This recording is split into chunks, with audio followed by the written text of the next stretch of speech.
Rosie Revere, engineer.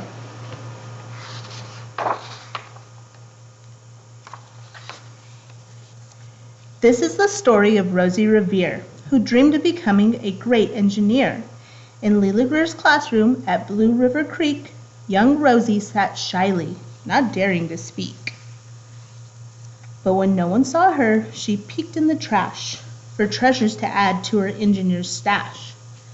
And late at night, Rosie rolled up her sleeves and built in her hideaway under the eaves.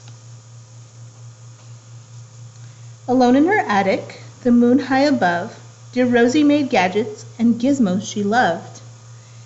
And when she grew sleepy, she hid her machines far under the bed where they'd never be seen.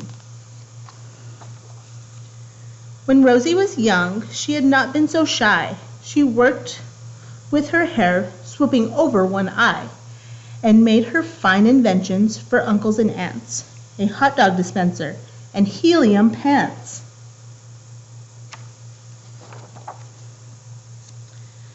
The uncle she loved most was zookeeper Fred.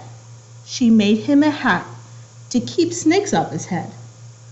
From parts of a fan and some cheddar cheese spray, which everyone knows keeps the pythons away. And when it was finished, young Rosie was proud, but Fred slapped his knee and he chuckled out loud. He laughed till he wheezed and his eyes filled with tears, all to the horror of Rosie Revere, who stood there embarrassed, perplexed, and dismayed. She looked at the cheese hat and then looked away. "I love it," Fred hooted. "Oh, I truly do." But Rosie Revere knew that could not be true. She stuck the cheese hat on the back of her shelf, and after that day, kept her dreams to herself.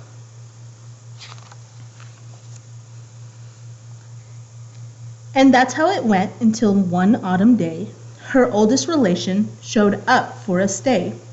Her great-great-aunt Rose was a true dynamo who worked building airplanes a long time ago. She told Rosie tales of the things she had done and goals she had checked off her list one by one.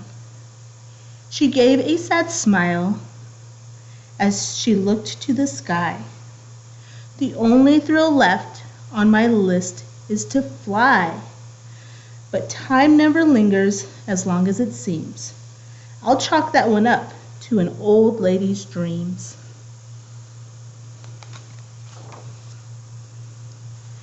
That night as Rosie laid wide awake in bed, a daring idea crept into her head. Could she build a gizmo to help her aunt fly? She looked at the cheese hat and said, "No, not I." But questions are tricky and some hold on tight, and this one kept Rosie awake through the night. So when dawn approached and red streaks lit the sky, young Rosie knew just how to make her aunt fly.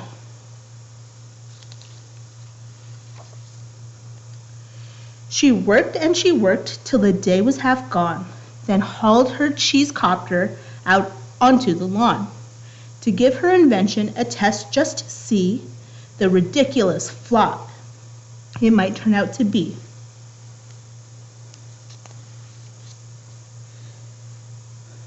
Strapped into the cockpit, she flipped on the switch. The Helio cheese copter sputtered and twitched. It floated a moment and whirled around and round, then froze for a heartbeat and crashed to the ground. Then Rosie heard laughter and turned round to see the old woman laughing and slapping her knee. She laughed till she wheezed and her eyes filled with tears, all to the horror of Rosie Revere, who thought, "Oh no, never, not ever again will I try to build something to sputter or spin, or build with a lever, a switch, or a gear, and never will I be a great engineer. She turned round to leave, but then Great-Great-Aunt Rose grabbed hold of young Rosie and pulled her in close and hugged her and kissed her and started to cry. You did it! Hooray! It's the perfect first try. This great flop is over. It's time for the next. Young Rosie was baffled, embarrassed, perplexed. I failed, said dear Rosie. It's just made of trash. Didn't you see it? The cheesecopter crashed. Yes, said her aunt. It crashed, that is true. But first it did just what it needed to do. Before it crashed, Rosie, before that, it flew. Your brilliant first flop was a raging success. Come on, let's get busy and on to the next. She handed a notebook to Rosie Revere, who smiled at her aunt as it all became clear. Life might have its failures, but this was not it. The only true failure can come if you quit. They worked till the sun sneaked away to its bed.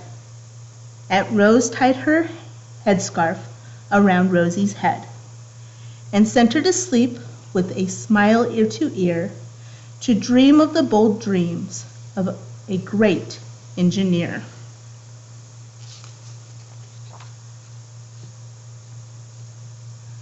At Blue River Creek, all the kids in grade 2 build gizmos and gadgets and doohickeys too. With each perfect failure, they all stand and cheer, but none quite as proudly as Rosie Revere.